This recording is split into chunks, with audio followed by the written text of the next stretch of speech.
শাকিব খানের সাথে জুটি গড়ে আবারও বড় পর্দায় আসতে চান অপু বিশ্বাস। আর এমনটা জানিয়েছেন অপু বিশ্বাস নিজেই। এই ঈদ উপলক্ষে বিভিন্ন জায়গায় বিভিন্ন ইন্টারভিউ দিয়েছেন অপু বিশ্বাস।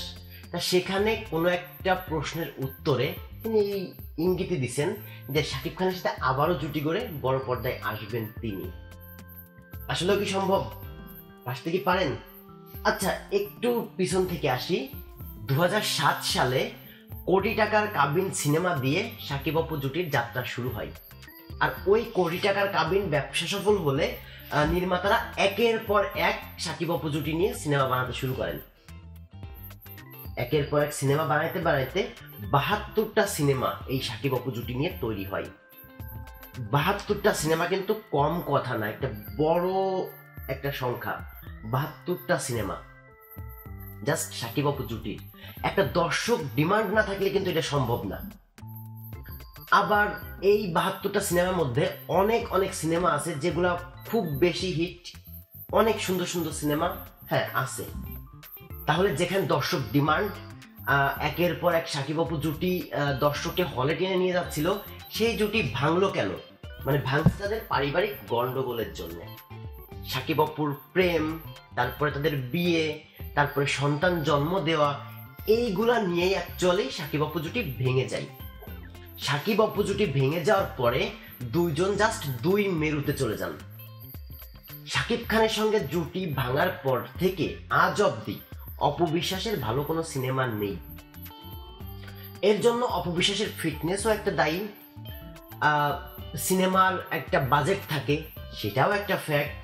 ভালো পরিচালক, প্রযোজক, এগুলাও ফ্যাক্ট। তা যাই হোক, শাকিব খানের সঙ্গে জুটি ভাঙার পর থেকে আজ অব্দি অপু বিশ্বাসের বলার মতো কোনো সিনেমা নেই। অন্যদিকে শাকিব খান অপু বিশ্বাসের সঙ্গে জুটি ভাঙার পরে বুবলির সাথেও ভালো ভালো কিছু সিনেমা করছে। তারপরে এই লাস্ট 2-3 বছরে শাকিব খান তো ডাইরেক্ট ধরা ছোঁয়ার বাইরে। প্রিয়তমা ইন্ডাস্ট্রি হিট করলো, 8-10 কোটি টাকা খরচ করে বানাইলো রাজকুমার, হলিউডের নায়িকা নিয়ে এসে। এবার দরদ এবং তুফান তো চমক আসতেইছে, ওটা চমক হিসেবে রইছেই।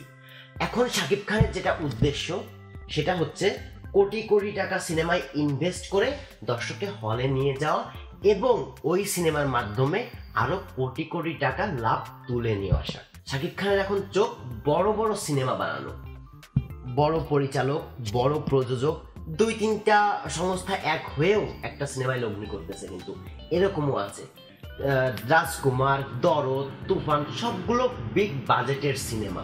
মানে যা আসতেছে সবই বিগ বাজেট। এবং সিনেমার মানের জন্য শাকিব খান বাইরের থেকে নায়িকা কাস্ট করতেছে। প্রথমে ইদিকা পল, তারপরে করটনি কফি, দরদে হচ্ছে সোনাল চৌহান, তুফানে থাকবে মিমি চক্রবর্তী, সবই বাইরের নায়িকা। সিনেমার টেকনিশিয়ানগুলো তাও বাইরে। পরিচালক আমাদের দেশের ভালো ভালো কিছু পরিচালক এখন আছে, যেমন হচ্ছে অনন্য মামুন, তারপরে হিমেল আশরাফ, রায়হান রাফি, সবই ট্যালেন্টেড। তো এদেরকে দিয়ে প্রচুর টাকা খরচ করে বাইরের টেকনিশিয়ান, বাইরের নায়িকা নিয়ে একটা বড় বড় সিনেমা উপহার দিচ্ছেন শাকিব খান। সেদিকেই তার চোখ। এই সময়ে তার সিনেমায় কি তিনি অপু বিশ্বাসকে কাস্ট করবেন? অপু বিশ্বাসের সাথে নাকি শাকিব খানের পারিবারিক গন্ডগোল সব মিটে গেছে, এখন তারা একসঙ্গে সংসার করছেন। এই যে রিসেন্ট সাক্ষাৎকারগুলোতে কিন্তু অপু বিশ্বাস নিজেই কথা বারবার বলে গেছেন যে তারা এখন এক বাড়িতেই আছেন, একই সঙ্গে আছেন, সংসার করছেন। এই ঈদ উপলক্ষেও শাকিব খানকে নাকি মোরগ পোলাও রান্না করে খাওয়াইছে অপু বিশ্বাস, এ কথাও বলছেন। তা যদি পারিবারিক গন্ডগোল মিটে থাকে, তারা যদি একসঙ্গে সংসার করে, তারা যদি এক হয়ে থাকে, আর অপু বিশ্বাস যদি তার ফিটনেসের দিকে একটু নজর দেয়, ফিটনেসটা ঠিক করে, তাহলে বড় একটা সিনেমায় শাকিব অপু জুটি আবারও আসবে। অবাস্তব তো কিছু না, আসতেই পারে। আরো দর্শক ডিমান্ড তো আছেই। সামাজিক যোগাযোগ মাধ্যম ঘাটলে দেখা যায় এত বছর পরেও শাকিব অপু জুটির জনপ্রিয়তা একটু কমেনি।